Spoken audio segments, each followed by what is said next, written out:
Welcome back to some more Watanagashi. Where we last left off, we had a talk with Oishi-san, and this got a little bit more creepier than I thought it's going to be. Apparently, he said that he knows that I'm in the ritual warehouse. Yeah. Oh man. Anyway, let's continue reading. I was on my way back home. The cries of the Higurashi accentuated the already lonely evening. More time had passed than I thought. The orange of the dusky sky was being chased down little by little by an indigo color approaching from the east. Exhausted from the slow climb towards Hinamizawa without even noticing, I'd gone off my bicycle and was pushing it uphill. I don't understand any of this. No one had told me to my face that I'd done something wrong. No, in fact, it might have been much easier on me that way. What happened yesterday really was just my curiosity.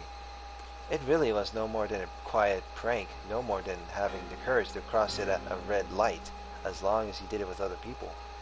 The storehouse for ritual implements, hollowed ground, only accessible to the family of the priest. For sure, I'd seen terrifying things that I never imagined would be there. Thinking on it now, though, it didn't matter what was stored away inside.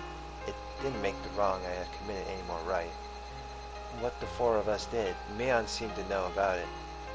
For some reason, even the police were trying to learn what the four of us did. Did we do something so bad? Really? It doesn't matter how wrong it was. I did something wrong. It was nothing more than that, and yet I couldn't accept it. I didn't apologize to Mion or Oishi-san. All I did was shield myself with ambiguities. Whatever the word to pronounce. I did something wrong yesterday. I did set foot into a forbidden storehouse for a little bit of mischief. I'll forget everything I saw in there. I won't ever do something like that again either. I'm sorry. If I apologize like that, would they forgive me? The suddenly cool evening air left no room for such sentiment, however, as it mercilessly chilled my feet, urging me to head home as soon as possible.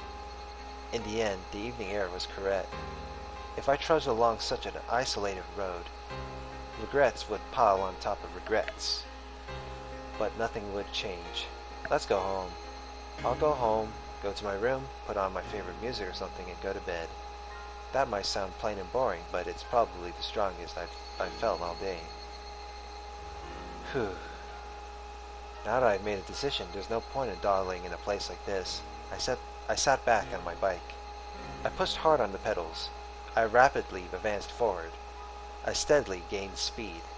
The wind was cutting and mercilessly cold, but it actually felt good, as if it were softly punishing me.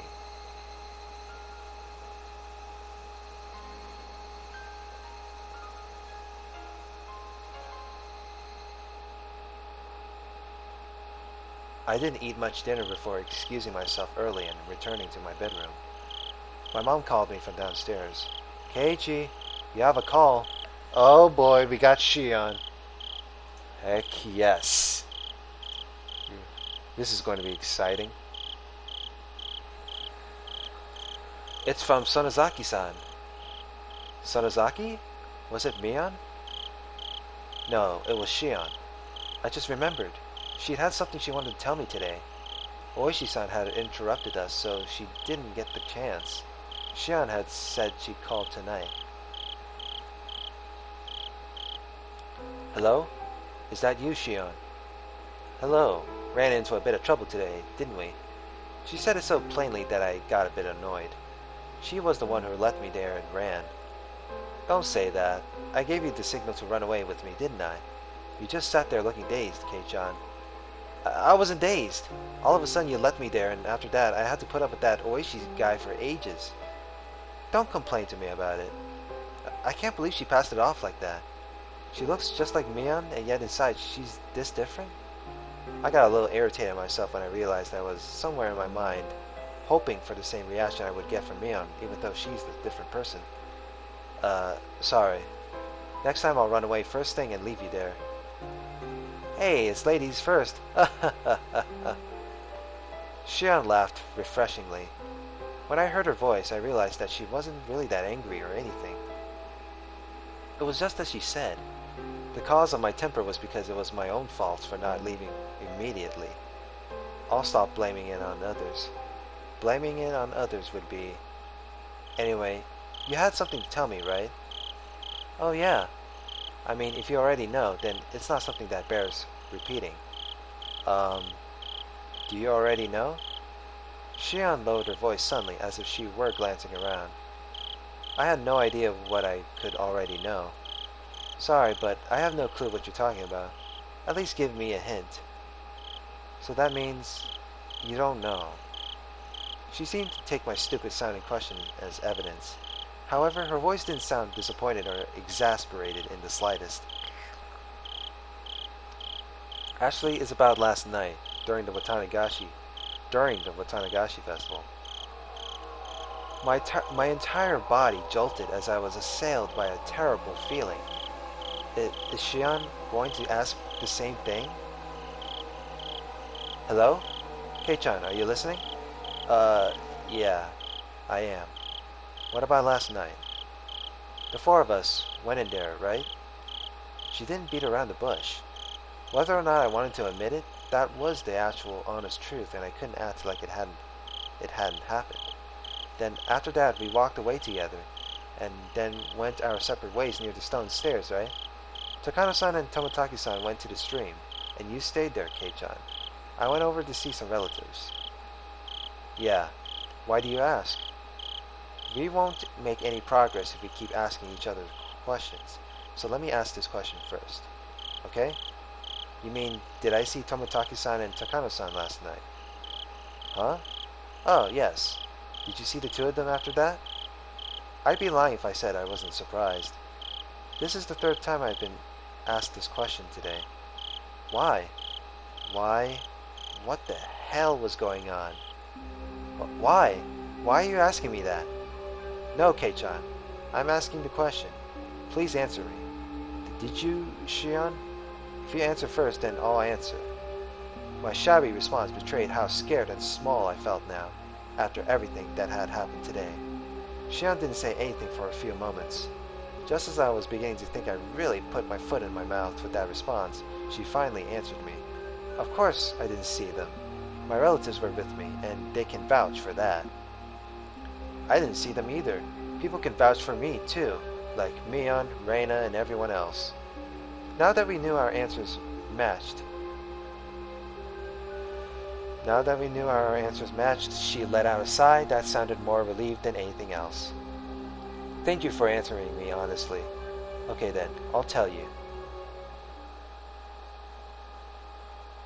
Apparently last night, Takano-san and Toмотaki-san died. Really? Sorry, Shion. What was that you just said? Apparently last night, Takano-san and Toмотaki-san died. Takano-san was found burned to death. Toмотaki-san was, well, it looked like a suicide. I found out this morning. I heard my dad talking to a relative on the phone about it.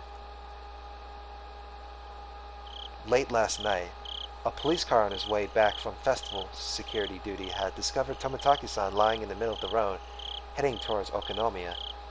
He had clawed at his throat and died. Yeah, I already seen that, but... Okay, it creeped me out, but I already saw that. In the last game, of course. Died. But what? He clawed out his own throat? That bright, cheerful Toмотaki-san committed suicide? That can't possibly be right. The police did an autopsy. He did it with his own fingernails. He scratched at his throat so hard that he ruptured his blood vessels and bled out. He died in a pool of his own blood, that's what they said. I've never heard of such an insane suicide. You can't just open your own throat like that. I realized I was yelling too loudly, so I lowered the voice I was putting into my voice.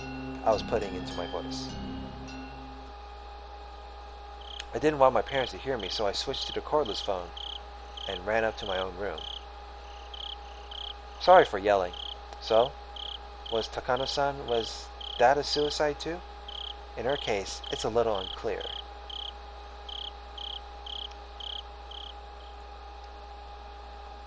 Takano-san's body was found in the mountains of Gifu Prefecture. Employees at a rest stop nearby reported to the police late that night that they could see flames in the mountains. The firefighters dispatched there were the first ones to find her. Darn my words. An autopsy concluded that it was the burned corpse of a half-naked female. I keep mistaking my words.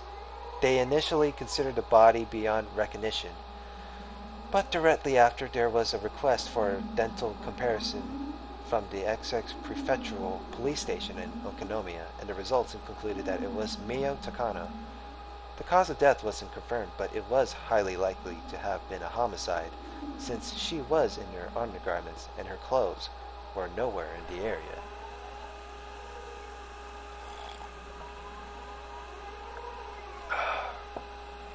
So there was a burning death going on. The oil drum had fallen over, so it's also possible she burned herself to death. It couldn't possibly have been suicide. If you're going to die, there are plenty of easier ways, aren't there? This can't be suicide. That's what I think. It's unthinkable that Tomitaki-san would kill himself too. After the two of us ratted on each other, there was a silence as we paused to catch our breaths. And as we calmed our nerves, right then I understood what Shion's story actually meant. I think it will end up being Oyashiro-sama's curse. We all did more than enough to deserve it, after all. Deserve? You've got to be kidding. It's not like Shion wanted to see it with me. I just went along with her. I tried to say that, but I fell silent. Nothing would come of me blaming others. It didn't matter how much everyone else encouraged me. I could have put my foot down. I lost to my own half-assed sense of adventure and agreed to go in with them. Yes, it was my fault and no one else's. Shion, last night when we snuck into the ritual storehouse, did you predict things would turn out this way? Of course not. I thought it was pretty risky, but I never even dreamed something like this could happen. Shion's words were probably her true feelings.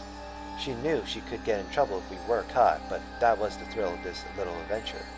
It was the same for me. Besides that, Kei-chan, think about it for a moment. Didn't Oyashiro-sama's curse turn out a little strange this year?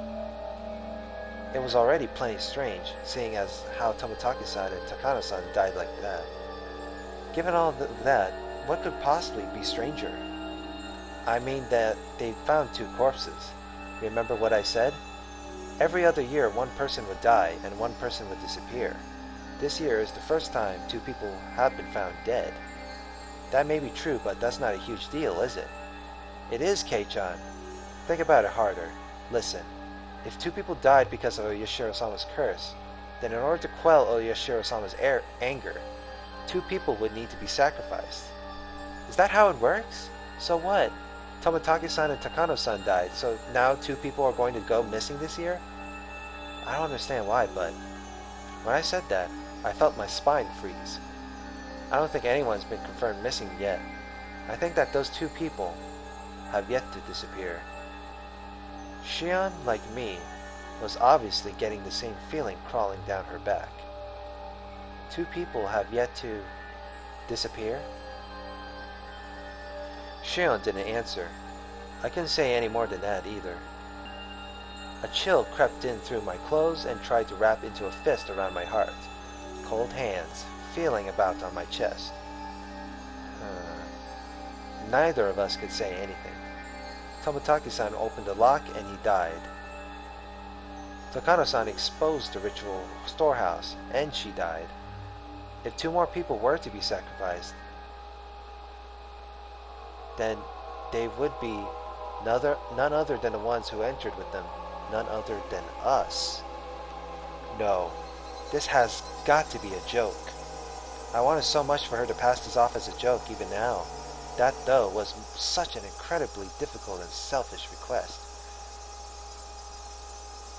If Tomitaki-san and Takano-san had died in a common way like a car accident, I could tell myself it was a coincidence. You know, I get the feeling I'm getting spied on. Instead, he clawed out his own throat, and she's burned to death, drowned in oil in the mountains.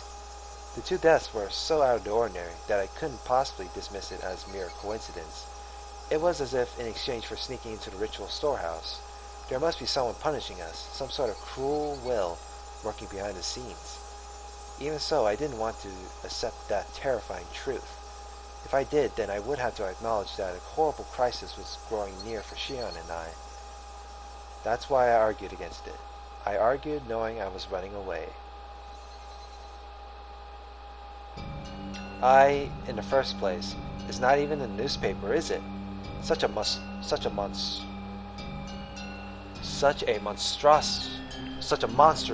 incident would be all over the newspapers and television. Magazine writers would flood the village too, thinking it'll make for an interesting story. Of course it's not getting reported by the media. That's how it was in the past too.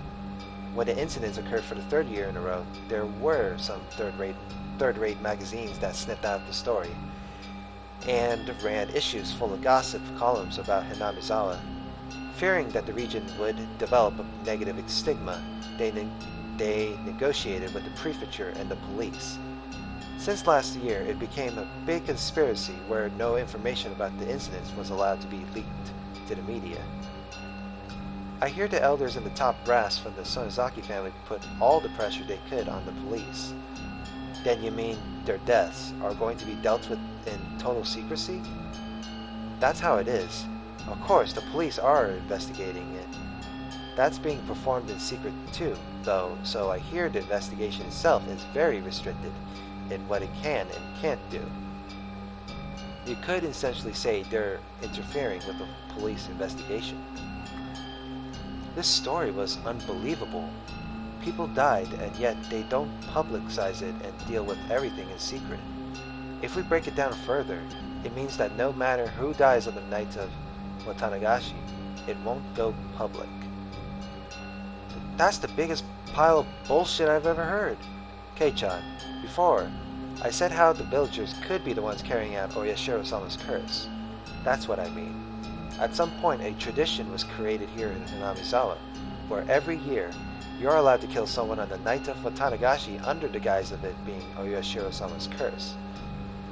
When someone dies on the night of Watanagashi, it turns into the curse of Oyashiro-sama. The curse turns into the serial murder incidents. In order to avoid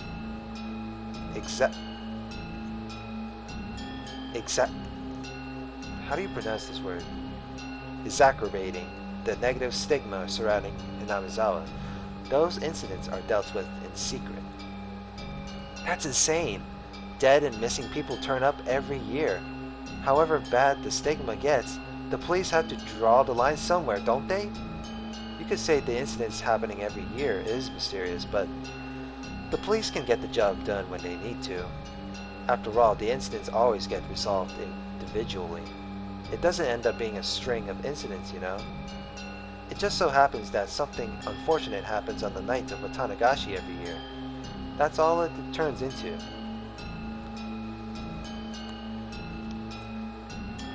Most of the criminals responsible for the original dismemberments were arrested. The last one managed to get it to stay away, but the events were totally exposed and elucidated. So it was, in essence, resolved.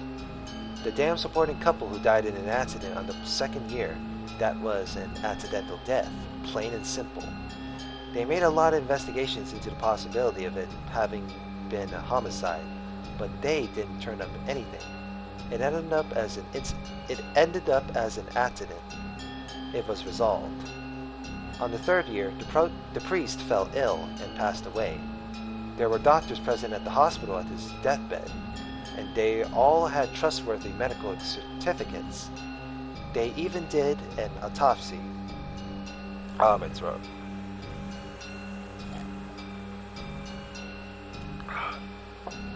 Autopsy, eh? Anyway. And it concluded that it wasn't a homicide. That was resolved too. On the 4th year, the sister-in-law of the dam-supporting couple was murdered. The criminal was an abnormal man with a history of regular psychostimulant usage. He confessed that he thought Oyashiro-sama's curse was so interesting he wanted to try it out. The criminal died of an accident while in prison, so this incident was essentially resolved as well. That's right. None of the incidents had any relation to another, and each was independently resolved. So then why does an unfortunate coincidence occur every year on the night of Watanagashi? You can try and say it's a string of related incidents, but they're not related. Yet every year, someone always dies and someone always disappears. The story Takano-san told me on the day before during the setup. Now that the curse really had occurred this year, I couldn't just laugh it off. Then, does that mean it'll come for us too? Just like how one person dies and one disappears every year? Are you saying we'll be taken along with Tomotaki-san and Takano-san and erased too? My lips had, at some point, become completely dry, and just saying that was difficult. Shion didn't respond. Her silence, however, was the clearest form of confirmation she could give me. Sure, we went somewhere we shouldn't have, but we were just looking, right? We didn't steal anything or take anything out, and we didn't tell anyone that we looked, right? I was already regretting having committed such a wrong. Even so, was it really so bad that Tomotaki-san and Takano-san deserved such cruel deaths? Besides, I didn't care about anything I saw in there at all. Takano-san was the only one getting so happy over it, wasn't she? Takano-san was the only one at fault. I don't have anything to do with this. I'm not interested. I'm not involved. I don't give a shit about what was in there. I knew saying so wouldn't solve anything. I could feel myself, my cold self in the innermost depths of my heart, disgusted at my pointless howling. However, my emotions had broken through the dam, and I couldn't stop them anymore. I didn't have any interest in any of this from the start, damn it. All I wanted to do was watch Rika-chan's performance. You were the one who pulled me away from that, weren't you, Shion? I don't give a rat's ass whether those two were trying to steal something or try to meet up secretly or whatever. That's right, you're the one who made me go in there in the first place, Shion. You were all, Kei-chan, you need to see what's inside, and you convinced me and then pulled me in. Why the hell did you do that? I didn't have anything to do with this. What will you do? What are you going to do, damn it? How are you going to take responsibility for this? Huh? Hey, are you listening? Ah! Click. Without any warning, the phone cut off with the soft sound of a receiver being slammed down. Shion was just as terrified as I was. I just said some really self-centered things. My riled-up emotions disappeared as if they'd never existed, and in their place surged waves of deep regret at having run my mouth so irresponsibly. I could try to call out Shion's name from beyond the disconnected phone, but it was too late. What have I done? Shion was only trying to tell me as much as he could about this thing about to descend upon us. As for me, I could only whine like a child about it. I went to call her back, but then remembered she lived in Okonomiya. Then why didn't you visit her then? I didn't know her phone number. Since I had declared to Mion that I hadn't seen Shion last night, I couldn't just call Mion and ask her for Shion's phone number. I was too scared. Can't you just get the phone number by caller ID or something? Whatever. I was too scared. I couldn't even call her back. I was stricken with hopeless regret. I returned the receiver to its stand, and I simply prayed that Shion would call me back again. Please, Shion, calm down and call me again. Ring, ring, ring, ring, ring. Hello? This is Maibara. I swept up the receiver as though it wouldn't go through if I didn't grab it at that exact moment. Is this the Maibara residence? Excuse me for the late call. I'm Kimiyoshi. Is this the head of the household? It was the voice of a middle-aged man. All my hopes rushed out of me. All my hopes rushed out of me. Oh boy. I get a bad feeling about this. No, it isn't. If you need Dad, I'll go call him. I went to put the receiver back down, but the man stopped me hurriedly. Oh, no, if he's busy, then it's fine. This may be a strange question, but is my old man paying you a visit? No, nobody's here at that moment. I see. Again, I apologize for calling you so late at night. Goodbye. Clack. I don't know who that was, but what if Shion tried to call while I was talking to him? I thought, bubbling with egotistic anger. Hey, wait. Give it a break, Keiji Mabara. These are the selfish emotions that made Shion mad at me, aren't they? The more I thought about it, though, the more I thought that Shion had given up hope in the short time since we had our conversation and didn't want to call anymore. Calm yourself, Keiji Mabara. If Shion does call again, then first apologize in a calm voice. If you do that, then Shion should understand. However, no matter how long I waited, the phone didn't ring again that night.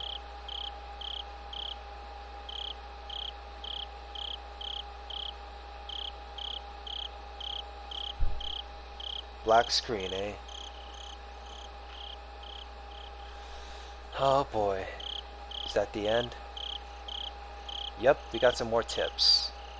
You've seen the tips, part 6, part 7, and the late night phone call. Close calls. Alright, let's read some tips and then we'll end the recording shortly. Scrapbook part 6.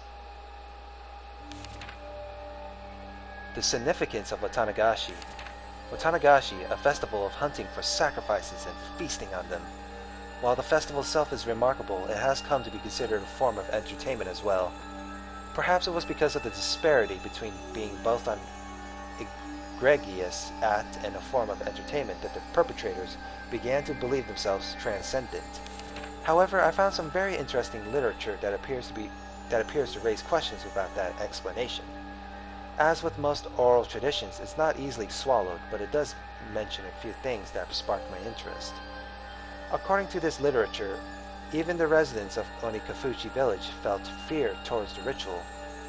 Women and children would grow pale and tremble, and those of weak constitution would vomit, but it said that the feast, the dissection, was an obligatory viewing. This is an extremely curious tale. Until now, I thought that the residents of Onikafuchi village were fascinated by the Watanagashi ritual. They looked down on those vulgar, barbaric humans, cut them open like fish, and by eating them, they reaffirmed their own holiness. At least, that's what I thought. However, if what the villagers gained from this ritual was not fascination, but fear, then that would suggest the ritual meant something entirely different. There's the possibility that the executions were meant as warnings, encouraging the villagers to strictly follow religious precepts created by those with power for their own convenience. Onikafuchi village has been effectively ruled over by 3 old families, called the 3 families. Without investigating the 3 families, I probably won't get any closer to the truth of Onikafuchi village.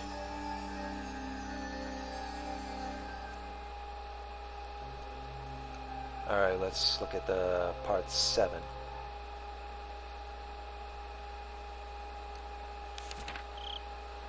The 3 families. The 3 families refers to the 3 old families who effectively came to rule Onikafuchi village. To break it down, there was the Kimiyoshi family, the Furude family, and the Sonozaki family, and each of them still exists today.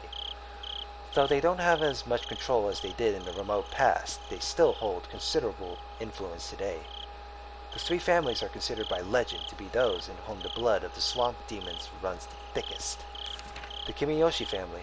The Kimiyoshi family appears to have held great power as the head of the 3 families, but it doesn't have that kind of leadership today. The current mayor of the village, Yoshichiro Kimiyoshi, is from this family. The fact that members of the Kimiyoshi family are elected as mayor every generation is thought to be a remnant of the old system. Of course, as no rival candidates appear, It doesn't change the fact that the Kimiyoshi family holds the mayoral office, even though popular elections in the post-war era. The Furude family, the center of the village's faith since ancient times, the Furude clan has guarded the sole shrine dedicated to Oyashiro-sama. They were worshipped as the only people to represent the voice of Oyashiro-sama for a long time, but the family branched off after the war and lost most of its power. It now consists of only the main house. The main house as well presently consists of only one daughter, Rika Furude, so the lineage may end in this generation.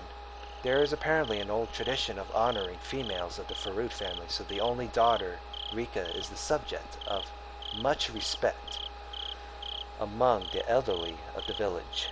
Elderly of the village, I mean. The Sonozaki family. It's said that this family had a certain police-like role of protecting the religious precepts of Onikafuji village. Of the three families, their relatively weak position can be seen from me putting them here last. Of course, today the Sonozaki family is flourishing, and the state of affairs among the three families has completely reversed. Even now, one could say that they are in control of Hinamizawa. The three families conferring with each other is similar to the old way. The current head of the Sonozaki family, Oryu, essentially decides all of the goings on in the village by herself. Alright, so more information on the families, and then some bunch of other stuff. Late night phone call. Let's read that. Excuse me for the late call. I'm Kimiyoshi. Is this the head of the household? Yes. No, not at all. Thank you very much for that. Yes. Well, you see, I do apologize for calling at this hour, but I was wondering if our old man was visiting at the moment. You've got that right. Yes. Once again, I'm very sorry for calling so late. Goodbye. Click. So? No good? I'm not sure what to do. He may be passionate about it, but he always at least gives us a call. You called everyone he plays Go with, didn't you? Bring. Hello? This is Kimiyoshi. This is Sonozaki. How did it go? Have you found the mayor? Oh, Mion-chan. I called everyone I could think of, but I came up with nothing. We can't find him. What do I do? Where could he be idling about? I put a word in with a bunch of people who might have had an idea, but nobody did. I asked Nana about it, and she said we should get the men of the village together to search for him. At this hour? I mean, it's not like he's definitely gone missing. Watanagashi just happened. She thinks we should be a little more cautious. If we still can't find him, then we'll notify the police tomorrow morning. Whether or not we find him, though, we should refrain from making any false accusations. Oryu-san said that? Yes.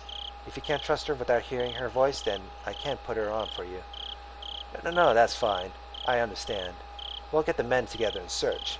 If we still can't find them, then we will notify the police in the morning. She'll leave it to you to organize the men. I'll be there as well, as Nana's representative. Thank you. I'll get everyone together immediately. Thanks. I'll talk to you later. Is this it? Phew. Alrighty then. Let's look at the all tips for a moment. Alright, let's see here. Well, we read all that. There's the Angel Mort. Yeah, we got pretty far on this one. I mean, I don't know how it's really gonna go. Jeez, end of chapter 8 already? My goodness, we're going in more and more tense stuff. But yeah, next part we're gonna head on to chapter 9. So, like, comment, and subscribe, and see you later. Have a good one.